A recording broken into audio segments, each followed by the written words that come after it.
Jadi kali ini aku kedatangan tamu yang dimana dari mahasiswa Hainila. Mungkin kita kenalan dulu ya. Dari aku Nadia Martian Destimea. Aku Alia Fafifa Putri Hardana. Aku Sheryl Laura Kalista. Aku Averina Alisha Nidia Nurfin. Oke, jadi kan kita tahu nih ya Kak ya, konflik di kawasan Laut Cina Selatan ini kan dimulai dengan adanya saling klaim antar negara-negara di sekitar Laut Cina Selatan.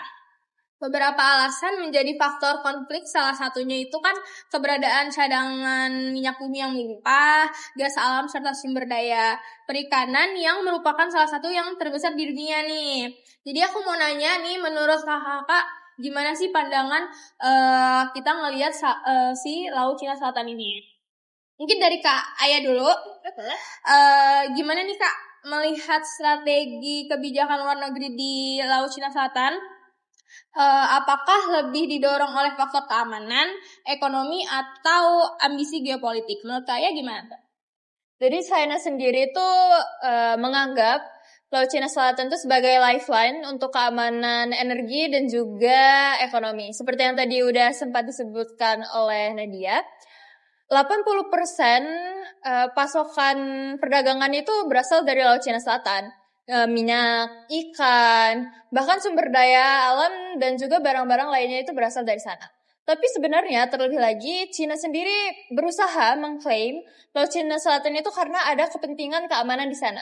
Mereka berusaha nge-cut dominasi Amerika Serikat di kawasan Asia Tenggara. Terlebih lagi di negara-negara seperti Filipina dan juga Vietnam yang memang memiliki sumber daya alam yang banyak di sana. Dan juga negara-negara yang dekat dengan Laut Cina Selatan seperti Taiwan gitu. Oke. Terima kasih banyak ya Kak untuk pendapatnya. Nah, aku mau nanya nih sama Kak Cece. Jadi nih, aku mau nanya nih Kak, gimana sih seharusnya negara-negara anggota Association of Southeast Asian Nation merespon kebijakan China di Laut Selatan itu tanpa ketegangan regional? Menurut aku, negara-negara ASEAN itu seharusnya merespon kebijakan tersebut itu menggunakan diplomasi kolektif seperti percepatan COC yang ditargetkan pada tahun 2026 sambil menjaga kesatuan konfrontasi militer. Oke, makasih banyak ya Kak. Berarti emang negara-negara itu lebih baiknya tuh diplomasi ya daripada perang-perang yang kayak si Iran sama si Israel kali ini ya. Oke, mungkin kita lanjut pertanyaan selanjutnya untuk Kaya nih. Kan banyak banget nih pihak yang klaim 10 days fine yang diajukan China. Nah itu biasanya kan bertentangan nih sama hukum internasional. Nah menurut kakak gimana sih posisi hukum atas negara-negara yang klaim itu jika dilihat dari perspektif United Nations Convention on the Law of the Sea? Itu menurut Kak Aya gimana sih? Oke, itu pertanyaan yang bagus banget ya. Sebenarnya 10 days line itu sangat-sangat bertentangan dengan UNCLOS. Sedangkan sebenarnya UNCLOS itu kan sudah dipakai sejak lama ya, dan yang pakai itu nggak cuma 1-2 negara, tapi hampir semuanya. Dan di UNCLOS sendiri tuh nggak ada yang namanya mengklaim dengan history rights. Jadi itu nggak ada yang bisa ngeklaim dengan jalur historis, itu nggak bisa. Karena dia yang namanya zona ekonomi eksklusif, dan itu tuh harus pakai itu. Kalau misalnya menggunakan zona ekonomi eksklusif, yang berhak untuk mengklaim Laut Cina Selatan itu ya negara-negara yang berada di sekitarnya, kayak misalnya Vietnam dan juga Filipina. Jadi kalau misalnya ditanya 10 days line itu sama UNCLOS itu bertentangan atau enggak, iya bertentangan banget. Jadi Cina itu sebenarnya nggak boleh mengklaim Laut Cina Selatan karena sudah ada hukum tertulis, hukum formal yang tertulis yaitu UNCLOS. Karena emang bener banget ya Kak, kita istilahnya tuh harus ada buktinya gitu, jangan hanya sejarah, walaupun sebenarnya sejarah itu mungkin sama China itu ditulis ya, tapi memang harus lebih spesifiknya dengan hukum. Dan lanjut lagi nih Kak, jadi aku nanya lagi nih Kak, seberapa besar pengaruh kebijakan China di laut itu terhadap stabilitas keamanan di kawasan Southeast Asia? Tentu saja sangat mempengaruhi ya stabilitas di kawasan Asia Tenggara karena negara-negara Asia Tenggara seperti Malaysia, Filipina, dan juga Vietnam itu mereka mencari perlindungan atau mencari dukungan dengan Amerika Serikat. Karena Amerika Serikat terlibat, tentu saja perihal ini tuh menjadi semakin runyam gitu, konfliknya tuh menjadi semakin tegang istilahnya. Karena Amerika, seperti yang kita tahu, Amerika Serikat dan juga Cina itu akan musuh ya, jadi sangat mempengaruhi geopolitik internasional. Ada pula dampak lainnya seperti perspektif negara-negara ASEAN terhadap Cina. Mereka jadi kayak kurang mau bersama bilateral ataupun multilateral dengan Cina. Benar banget ya. Berarti emang ya mau nggak mau balik lagi ke si Amerika Serikat, yang mana kita tahu ya kalau Amerika Serikat ini kan suka mencampuri urusan gitu. Oke, lanjut nih Kak. Aku mau nanya untuk Kak Serial. Jadi apa nih keterlibatan kekuatan besar seperti United States dalam isu South China Sea justru membantu menjaga keseimbangan kekuatan atau malah meningkatkan potensi konfliknya? Kak Serial gimana? Ya, aku setuju banget sih sama Alia tadi. Dengan hadirnya Amerika Serikat itu kan memicu konflik karena Amerika Serikat itu mengirim bantuan-bantuan militer ke negara-negara Asia Tenggara melawan China. Dengan itu jadi konflik selalu diselesaikan. Ya betul banget ya, karena emang basisnya udah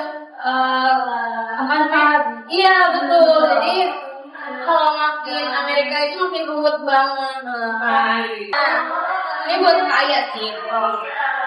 Kan dalam beberapa tahun terakhir ini kita lihat ya pembangunan pulau buatan si Cina ini. Menurut kaya sendiri tuh gimana sih? Apakah langkahnya ini sebenarnya bersifat defensif atau justru menunjukkan strategi ekspansif untuk kekuatan nantinya? Jadi sebenarnya China sendiri mengklaim bahwa apa yang mereka lakukan itu adalah tindakan untuk mendefense diri mereka sendiri. Mereka bilang mereka melakukan itu karena mereka ingin melindungi nelayan-nelayan mereka yang ada di sana. Padahal sebenarnya kenyataannya mereka juga menempatkan militer di sana.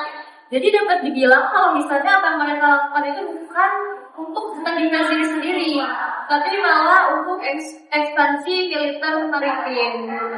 Mungkin mereka merasa terancam juga ya, karena tadi Amerika ini takut, makanya mereka mulai masuk militer di pulau buatan mereka. Oke, baik. Mungkin kita bisa lanjut kali ya Kak ya. Di pertanyaan selanjutnya, kalau begitu siapa? Oke, mungkin kita di pertanyaan selanjutnya nih Kak untuk Kak Serial. Jadi kan kita udah lihat nih perkembangannya tadi kan. Nah, menurut Kakak konflik di Laut Cina Selatan ini tuh mungkin diselesaikan melalui diplomasi internasional atau justru melalui keseimbangan kekuatan? Menurut Kakak? Berdasarkan perkembangan sekarang, menurut aku konflik itu lebih mungkin diselesaikan melalui diplomasi atau hukum internasional seperti UNCLOS dan COC daripada keseimbangan kekuatan yang berpotensi eskalasi. Kalau misalnya menurut aku hal yang paling penting itu dari Cina sendiri sih. Kalau misalnya mereka udah menerima UNCLOS dan mereka nggak nge-push slide ini, pasti konflik ini akan selesai lebih cepat pastinya kan. Tapi masalahnya di sini Cina tuh tidak menerima hasil arbitrase 2016, makanya konflik ini tuh malah semakin panjang dan semakin panjang, jadi susah selesainya. Memang kalau kita lihat dari tahun demi tahun malah makin meningkat ya Kak ya gitu. Mungkin pertanyaan terakhir nih Kak, gimana menurut Kakak nih kita melihat prediksi arah kebijakan Laut Cina Selatan dalam 10 tahun ke depan? Itu mempertahankan kebijakan dengan pengembangan strategis dan disebut menurut aku dalam 10 tahun ke depan saya akan mempertahankan kebijakan dan dengan penekanan self-clean dispute dan ilustrasi. Oke, jadi self-clean dispute ini itu adalah salah satu taktik diplomasi yang digunakan oleh China. Jadi taktiknya ini mengesampingkan persoalan Laut Cina Selatan ini demi kepentingan ekonomi dan juga stabilitas. Walaupun mereka menggunakan self-clean dispute ini, mereka juga tetap meningkatkan militer di pulau buatan tadi secara bertahap. Oke, berarti emang si China ini kekeh banget ya Kak, nggak mau berhenti gitu, memang mau ganti lautan China tersebut gitu ya. Mungkin dari aku sih cukup ya Kak, itu aja. Terima kasih banyak buat Kak Aya dan juga Kak Seril udah meluangkan waktu untuk ngobrol-ngobrol sama aku tentang Laut Cina Selatan. Dan mungkin sebagai penutupnya kita bisa ke kamera untuk seperti biasa like, comment, subscribe kali ya Kak ya. Oke. Jangan lupa untuk like, comment, and subscribe.